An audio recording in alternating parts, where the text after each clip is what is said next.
They were bred for war created in secret on Commando and trained to become the deadliest soldiers in the galaxy. But unlike the endless legions of clones marching in formation, these warriors operated in shadows, striking behind enemy lines and carrying out missions no one else could survive. They were the Republic's scalpel, not its hammer, and yet most Star Wars fans have barely seen their story told. The clone commandos have always lived in the margins of Star Wars lore. They starred in a beloved video game, appeared in a few episodes of the Clone Wars, and became legends in books and comics. But on screen they remain a mystery teased but never explored. And that is a tragedy, because their story is one of the richest and darkest in the galaxy. These soldiers were more than soldiers. They were brothers bound tighter than any Jedi Order or Imperial fleet. They laughed together, fought together, and bled together on missions that were often impossible. And yet when the galaxy shifted from Republic to Empire, they were forced to decide if loyalty to their squad mattered more than loyalty to the new regime. That choice turned them from heroes into ghosts forgotten in canon, but never forgotten by fans. Imagine a Star Wars series that actually leaned into this perspective. A show that looked and felt more like a military thriller than a space opera. A show that brought us down into the mud with these men forced to kill, survive, and question everything they were bred to believe. That kind of storytelling would not just expand the franchise, it would redefine what Star Wars on television could be, and the timing has never been better. Fans are hungry for fresh perspectives, and Lucasfilm is desperate for new stories that feel authentic. The Clone Commandos are sitting right there with lore history and fan support already baked in. All it would take is the courage to finally tell their story on screen. In this video, we are going to break down why the Clone Commandos deserve their own show, how their unique perspective could add something entirely new to Star Wars, and why their tragic path from Republic heroes to Imperial enforcers makes them the perfect choice for a darker, grittier series. When people talk about Star Wars spin-offs, they usually imagine Jedi or bounty hunters, but the Clone Commandos are something entirely different. These were not your standard clone troopers following orders in massive legions. These were squads of four-bred and trained to be specialists in infiltration, sabotage, assassination, and survival. If the regular clones were soldiers, then the Commandos were special forces. Commandos like Delta Squad and Omega Squad had training regimes so brutal that many never survived the process. But the ones who did were the best fighters in the entire Republic army. The Clone Wars series teased them briefly, most famously with Delta Squad showing up for one cameo, but that single scene made fans want more. They were mysterious, intimidating, and clearly different from the rank and file. Even their armour set them apart, thicker plating, customizable loadouts, and advanced technology that made them look more menacing than the standard white suits we were used to. If you compare them to the regular clone units on screen, the difference is like comparing a Navy SEAL to a recruit on his first day. The gap is that wide, and yet Star Wars has never fully leaned into this. In Legends: The Republic Commando books by Karen Traviss gave these characters emotional depth that Star Wars desperately needed at the time. She wrote about brothers who were not just bred for war, but for family loyalty and even love. These clones were not nameless background extras, they had identities. Scorch, Sev, Boss, and Fixer felt alive in ways that most clones on screen never got to be. The book showed them questioning the ethics of the war and their role in it all, while doing missions no one else could survive. That is fertile ground for a TV series. Imagine a gritty Disney Plus show that actually leaned into that perspective. Not glossy and clean, but rough boots in the mud explosions in the night, and impossible objectives that push these clones to the limit. It could finally give us the military thriller angle Star Wars has never committed to on screen. Something closer to Band of Brothers or Black Hawk Down than space opera. It would bring variety to a franchise often accused of repeating the same tropes over and over again. And what makes the Clone Commandos so perfect is that they fit naturally into the timeline without breaking anything. You could set a show during the Clone Wars and still line it up with the main story. You could explore their transition after Order 66 as they become Imperial Commandos tasked with hunting Jedi or crushing rebels. Their arc naturally bridges two eras. Unlike the constant struggle to justify another Jedi surviving Order 66 or another hidden Sith Lord, The clone commandos require no narrative gymnastics. They are already there just waiting to be used. The commandos also offer something that clones like Rex or Cody never could. They represent clones who were trained to be emotionally detached but ended up clinging even harder to the bonds with their squad mates. That is a dynamic rich with drama. What happens when the Republic betrays them and the very soldiers they considered brothers become tools of oppression? How do they reconcile their sense of honour with the atrocities the Empire demands? That tension alone could carry multiple seasons if done correctly. And unlike the Jedi who operate with a spiritual code, the commandos were trained to kill without hesitation. That brutal efficiency could be explored in all its glory, but also in all its cost. These men were tools sharpened to perfection, but they were still men. The show could dive into PTSD survivor guilt and loyalty conflicts while still delivering the kind of explosive action that fans expect. It is the perfect balance of entertainment and emotional storytelling. There is also the commercial side that Lucasfilm would love. Clone Commandos have long been fan favourites in games, toys and books. Star Wars Republic Commando is still remembered as one of the best shooters of its time. Fans have been begging for more of Delta Squad for decades. Bringing them back would be an easy way to unite gamers, book readers, and Clone Wars fans in one audience. And let's be real, the merchandising potential of new Commando armour designs is limitless. The beauty of a Commando series is not just the action, but the moral complexity it would bring. These clones were created to fight in a war that was never really theirs. Unlike Jedi who chose their path, or politicians who schemed for power, the Commandos were bred and conditioned to obey orders without question. But in practice, they constantly broke those rules because they were human beings, not machines. The Legends books captured this perfectly, when squads would disobey to protect one another, or even refuse missions they knew were wrong.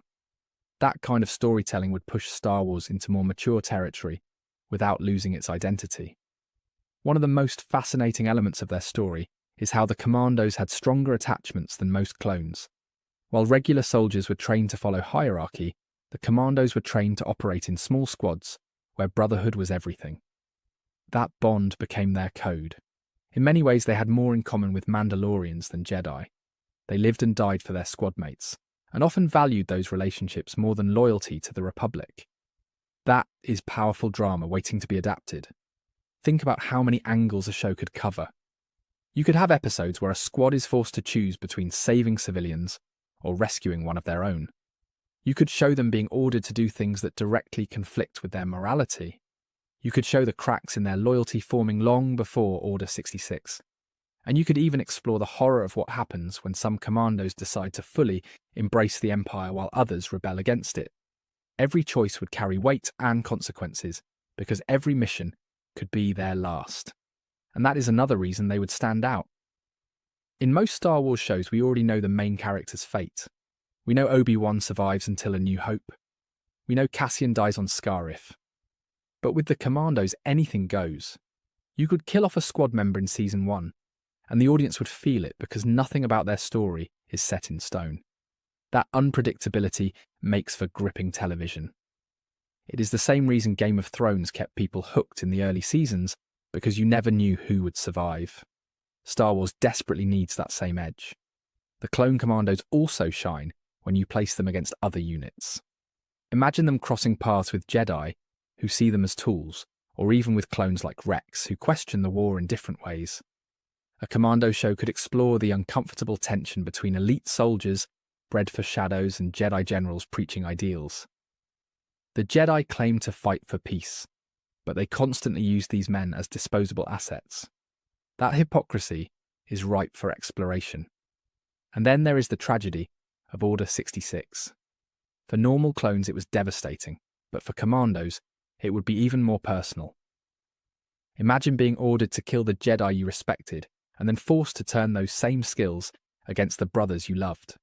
Some Commandos in Legends deserted after refusing to carry out atrocities. Others doubled down and became ruthless Imperial enforcers. That split could form the foundation of entire seasons. It is not just about clones fighting Jedi, it is about clones fighting themselves. It would also allow Star Wars to explore themes it usually glosses over, like identity, free will, and loyalty. These commandos were bred in labs told who they were and what they would do. Yet the moment they stepped outside the Commando and training halls, they started forming identities of their own. Nicknames, armor, paint, squad rituals. All of these things were their way of rebelling against their programming. A show could highlight how they built humanity from nothing and how fragile that humanity was when the galaxy turned against them.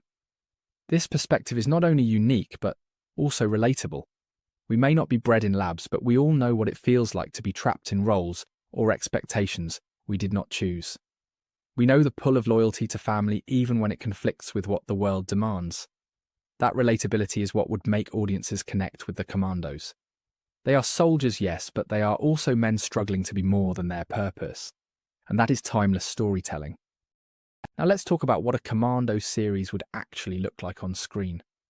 It is one thing to say these soldiers deserve their own show, but what would that really mean? For starters, the tone would have to be different from anything we have seen so far. The Mandalorian is a Western, Andor is political espionage. A Commando series would need to be military thriller, gritty, intense, and unflinching. We would follow small squads dropped into impossible missions, behind enemy lines where every step could be their last. It would be tense, sweaty, and visceral, the kind of storytelling that makes your heart race. Visually, it could lean into darker cinematography, close quarters combat, and practical effects that highlight the brutality of war. No glossy, polished corridors, but muddy battlefields, broken cities, and hostile alien worlds. Every episode could feel like a different war movie. One week it is infiltration in a frozen wasteland. The next it is urban combat on a separatist stronghold. That variety keeps things fresh, while also reminding the audience just how massive the Clone Wars really were. Structurally, it would work best as an ensemble drama. Each commando has a distinct personality and skill set that makes them stand out. Boss the leader, Scorch the demolitions expert, Sev the sniper fixer, the tech specialist. Their banter alone is enough to carry scenes. In the Republic Commando game, their dialogue gave more personality than entire seasons of some characters. A show could expand that dynamic even further, showing not just their battlefield roles but also their emotional struggles. Who cracks under pressure? Who takes on guilt? Who hides behind humour? That is where the real character work shines. And you cannot ignore the fact that fans already love these characters. Delta Squad has become legendary despite barely appearing on screen. That tells you how much potential they hold. If people can obsess over Boba Fett after only a few minutes of screen time, imagine what could happen with 10 episodes fleshing out a squad of commandos. They could easily become household names on the same level as Rex Ahsoka or Din Djarin. Then there is the music.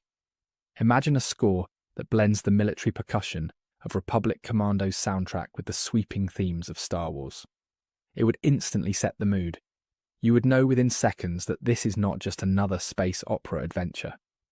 This is war in its most intimate and dangerous form.